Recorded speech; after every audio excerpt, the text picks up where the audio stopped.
Hey Scott, as you know, my husband's a vegetarian on account of eating meat makes him very, very sick. And a couple years ago, after dance practice, my brother was trying to convince us to go to Taco Bell with him. And I'm like, Adam can't eat at Taco Bell. And he's like, that's not meat. And I'm like, it's meat enough to make Adam sick. And my brother's like, that's just eating Taco Bell if you're not used to it. And I'm like, that's not really making your case for why we should go to Taco Bell with you. And okay, I know that taking digs at Taco Bell is like a cheap and easy gag, but I do think we have to ask ourselves, is it in Taco Bell's best interest for you to make rational decisions about your food choices based on your long-term self-interest? And I think we have to answer ourselves, no, it's not.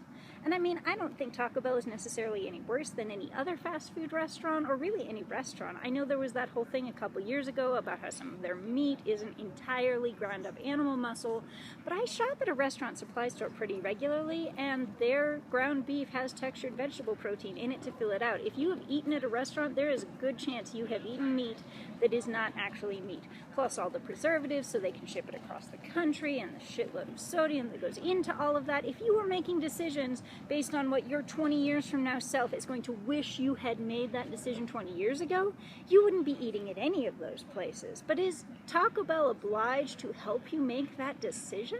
If they give you bad advice, like make impulsive decisions, and that leads to more people making impulsive decisions, and that leads to more people eating at Taco Bell, then whoever did that marketing campaign, they did their job.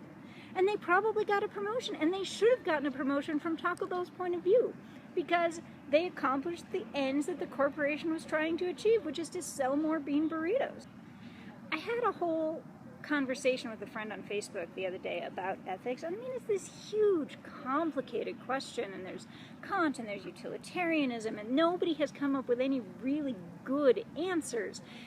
But I think a lot of it comes down to, when are you allowed to act in your own best interests, and when are you obliged to act in others' best interests? So I guess my non-rhetorical question for the day would be, why should Taco Bell be required to give you good advice, or should they be required to give you good advice?